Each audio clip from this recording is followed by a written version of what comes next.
My name is Marcus Langston. I'm 42 years old, and I run a cybersecurity firm in Austin, Texas. I protected million-dollar networks from hackers across the world. But I never thought the biggest breach I'd ever face would come from the person I shared a bed with. It happened on a Tuesday, just after 9 a.m. I walked into my bank. Routine, nothing suspicious, just needed to wire some funds to one of our offshore contractors. But when the teller pulled up my account, she hesitated. Her eyes flicked to the screen, then back to me, nervous. "Sir," she said quietly, "your joint account shows zero balance. In fact, it was emptied overnight." I didn't flinch. I didn't panic. I already knew. That's the thing about betrayal. It doesn't always scream. Sometimes it whispers weeks in advance. And if you're smart, you listen. See, the night before, I stayed up late. Not binge-watching TV or scrolling my phone. I was on my laptop, reviewing flagged transactions, account anomalies, strange login pings from devices I didn't recognize. I'm not just a husband, I'm a systems analyst. I know how people hide things, especially when they're planning to leave. And she was. She was planning it for months. But what she didn't know was that I was planning something too. Because while she was draining our accounts, I was one step ahead, freezing every dollar before she could spend it, transferring funds to legal safes, locking down assets, flagging anything that looked like a breakup withdrawal. The teller looked at me, waiting for me to react. But I just smiled. A calm, practiced smile. One that hid the months of quiet preparation. "She thinks I'm broke," I told the banker. But all she did was press a button I already disconnected. I met Vanessa 10 years ago at a cybersecurity conference in Denver. She wasn't in tech. She was in event management, running logistics for the conference.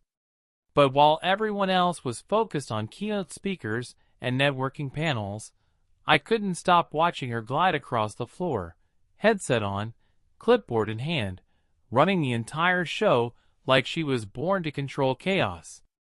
She was smart, sharp, charming in the way that made you feel like you were the only person in the room.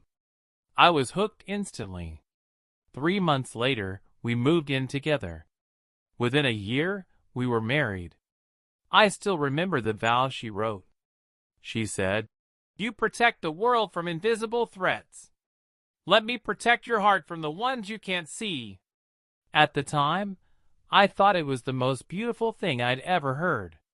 And for a while, it was good. Really good. We bought a modest home just outside Austin. She designed the interiors. I built a home server in the garage. We hosted game nights, Sunday dinners, lazy coffee mornings. It felt real. Like we were actually building something that would last. She insisted early on that we keep our finances streamlined. "One joint account," she said. "No secrets. No power games." I agreed blindly. I gave her full access. Let her handle the daily expenses, even the taxes. I trusted her with everything. And in return, she made me feel like the king of the world. She'd pack my lunch with sticky notes saying, "Proud of you." She made playlists for my drive to work. She remembered client names, birthday dates.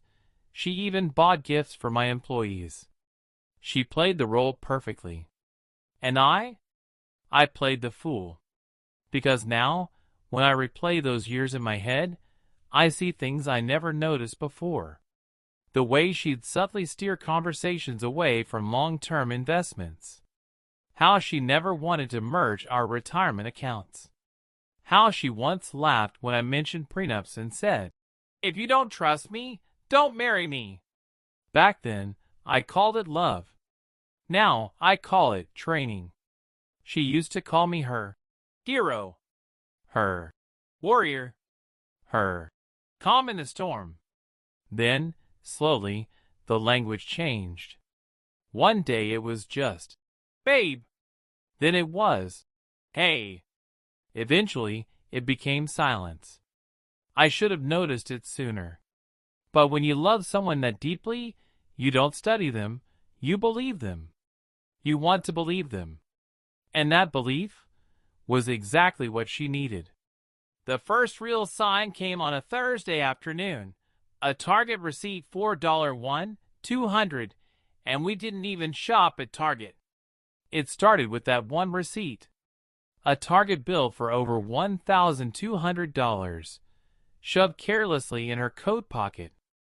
I found it while putting her jacket away. Thing is, we hadn't stepped foot in a Target in over 6 months. And the items? Electronics, a burner phone, 2 tablets, a pair of AirPods, all still sealed in the system. I remember holding the receipt in my hand for a long time. It felt like holding a fuse that hadn't been lit yet. That moment where you know something's wrong, but you can't prove it. Not yet. So, I did what most men won't admit they do. I stayed quiet and started watching. She was always a little protective of her phone. But now, it was next level, face down every time, even in the shower. One night, I glanced at it on the charger, and she nearly snatched it out of my hand. Work stuff, she snapped. Confidential clients. She didn't work for the CIA. She booked event halls for baby showers. The next week, I noticed the late-night bathroom trips. At first, it was once in a while. Then it became nightly. And she always took her phone. 2:07 a.m. That was the time that kept popping up. I checked the Wi-Fi logs. Her phone was actively streaming or sending data every night around that time. Large packets, encrypted. Not just Instagram Reels or TikToks. She'd become distant during the day too, quiet during meals, eyes glazed at family events. I caught her smiling at texts and flipping her phone screen away when I walked by. That kind of smile, not casual, not harmless. It's funny. In my job, I'm paid to profile cyber behavior, patterns, red flags, anomalies. And somehow, I missed all the signs in my own home. So I did what I do best. I ran surveillance, legally and quietly. I set up device trackers across the home network. Logged her IPs, MAC addresses, geopings. Started building a digital timeline of her behavior. Where she went. Who she called. What time. How long. And the deeper I went, the colder the truth became. One login, same burner device listed on that Target receipt, was linked to a payment gateway out of the Cayman Islands. Masked under a fake corporate shell. I cross-checked the shell company through private databases. Guess what? She'd listed herself as a silent partner 6 months before she started pulling away from me. But I didn't confront her. Not yet. Instead, I made dinner. I poured her wine. I kissed her goodnight. Because revenge, when timed right, tastes better than justice. And I wasn't done collecting. Cliffhanger hook into part 4. Then came the night I knew for sure, because at 2:07 a.m., her phone lit up, and I saw a message I'll never forget. The money's ready. I'm leaving him tomorrow. It was a Thursday night. She had fallen asleep early, or at least pretended to. Her phone buzzed once, then again. Quick, short pings. I didn't check it. I didn't need to. Because I already had access to the cloud sync she forgot to turn off. I opened my laptop quietly in my home office and watched the messages roll in, real time, from her second device, the burner phone she thought was untraceable. but it had connected to our home network 2 nights ago. That was all I needed. The screen loaded. Him.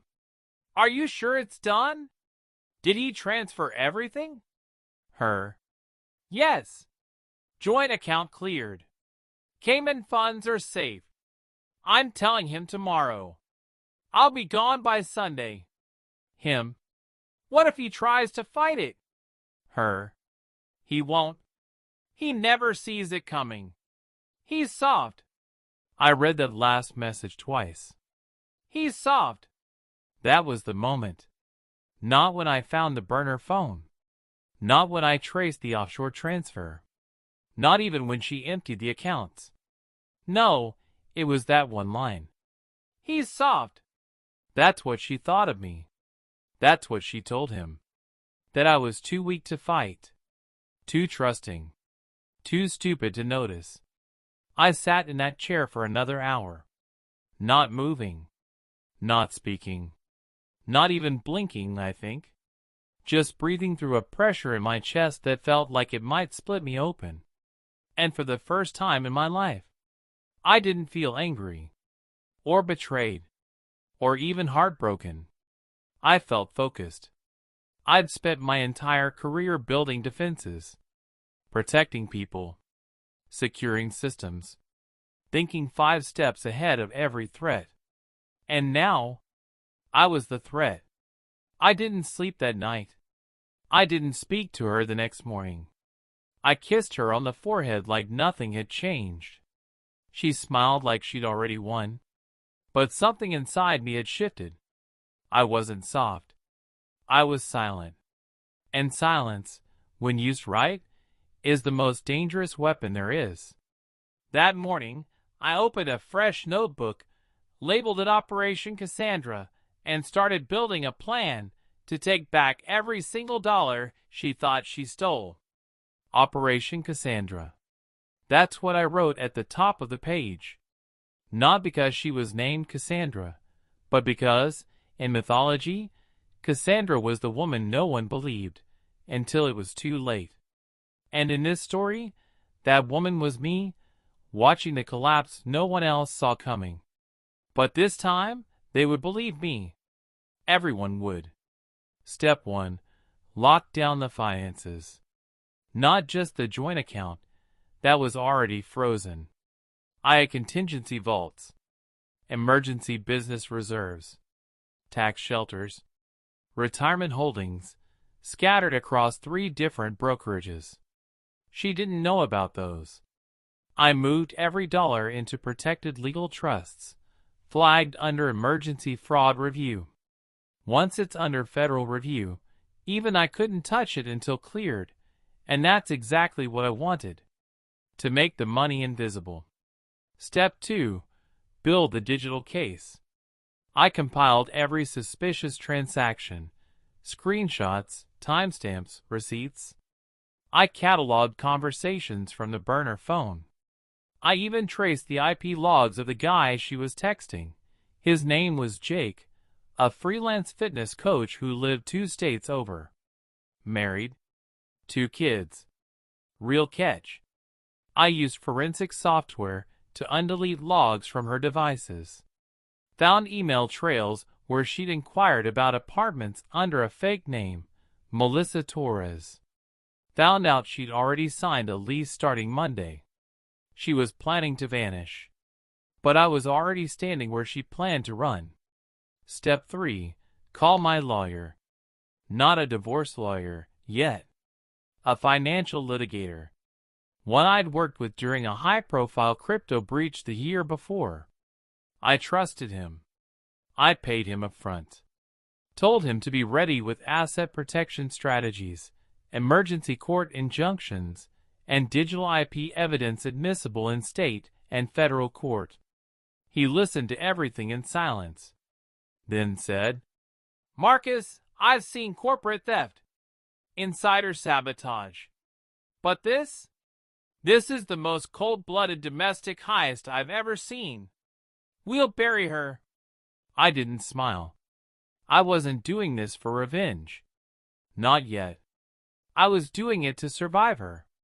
Step 4. Control the narrative. I started pulling away from our mutual friends.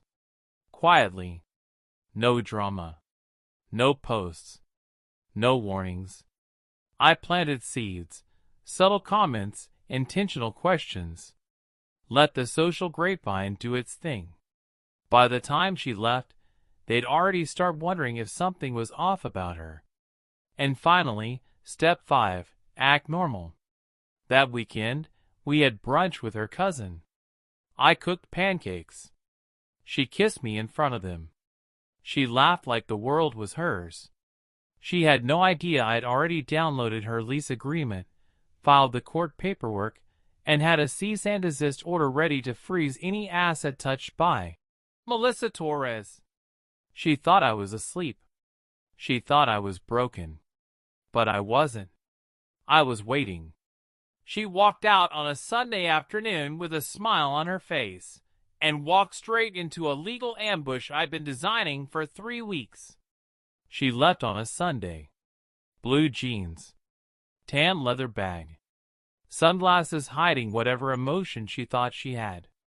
I stood at the door as she hugged me goodbye, said she needed space, a few days to figure herself out. I nodded. Said nothing. I even smiled. Because she had no idea she was walking straight into a legal ambush. By Monday morning, the court had received my injunction. Our joint assets were frozen not by suspicion, but under active fraud review. The money she moved offshore? Flagged and reported. The lease under the name Melissa Torres? Suspended by court order? She didn't even know it yet, but the keys she picked up wouldn't unlock the door anymore. By Wednesday, she tried logging into our online accounts. Every password changed. Every recovery email rerouted. Every card declined. Then came the subpoena. Hand-delivered. Signature required. Inside, a court summons, full financial audit request, and a cease and desist for using false identification tied to financial deception. The expression on her face, I'll never forget it. Not because I saw it, but because my lawyer's assistant described it on the call like this. She looked like a magician who just realized the audience had already seen the wires. Court was scheduled for the following Monday. She tried to delay it, filed a counter motion accusing me of abuse, of financial manipulation.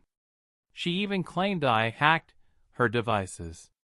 We responded with a 320-page evidence binder, complete with transaction logs, ISP records, screen captures, and surveillance timeline. And then, the courtroom showdown. I stood there, calm. She walked in with a smug look, holding hands with Jake. Yes, she'd brought him to the hearing. The guy who was married with kids. The one she thought would stand by her. That changed quickly. Under oath, he denied everything. He admitted he didn't know about the burner phone. Didn't know about the offshore account. Said they'd only booked up a few times. Vanessa's face cracked. Her illusion shattered piece by piece. But it was the audio file that ended her. The judge asked for final evidence.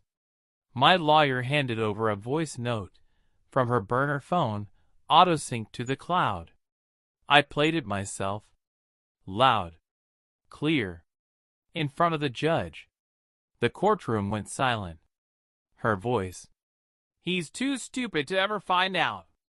Once I'm gone, it's all mine, and he can cry into his little firewalls.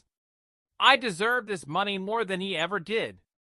The judge looked at her, then at me, then simply said, full asset reversal.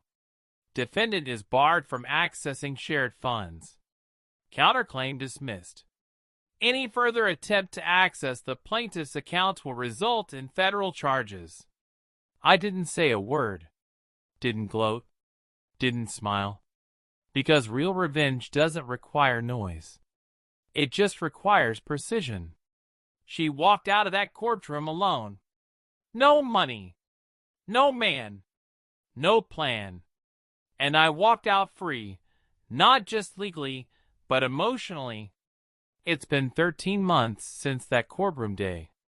I've moved out of that house. Sold it. Gave away most of the furniture. Burned the mattress she slept on, not out of anger, but because some memories shouldn't live in linen. I live in a smaller place now, just outside San Antonio. Nothing fancy. Quiet. A little two-bedroom with a coffee shop across the street and a trail behind it that I walk every morning before sunrise. There's no voice calling from the kitchen anymore. No shared calendar. No dual toothbrushes. And weirdly, I'm okay with that. I wake up at peace. I started teaching online workshops. Digital self-defense for divorcees. It's not just about tech. It's about awareness. Boundaries. Knowing how to protect what's yours. Not out of paranoia, but self-respect. People ask me sometimes, "Do you miss her?" And my answer is always the same. I miss the version of her I thought was real. Not the woman who betrayed me, the illusion I fell in love with. Because the truth is, I did love her. Fully. Blindly. Deeply. But love doesn't excuse theft. It doesn't erase betrayal. It doesn't undrain accounts or unsend lies or rewind midnight texts to other men. What it can do, though, is teach you something. It can teach you where you abandoned yourself to hold on to someone who never planned to stay. It can teach you what real loyalty feels like, because you now know what it doesn't. And it can teach you that sometimes the most powerful thing you can do isn't burn everything down. It's rebuild quietly, intentionally, alone, not for revenge, not for a story, not even for justice, but for peace. She took the money. She took the lies. She even tried to take my name. But what she couldn't take was my soul. And from that, I rebuilt my life. Brain. If you made it this far, you know what to do. Share this with someone who needs to hear it. Because sometimes the person stealing from you is the one holding your hand.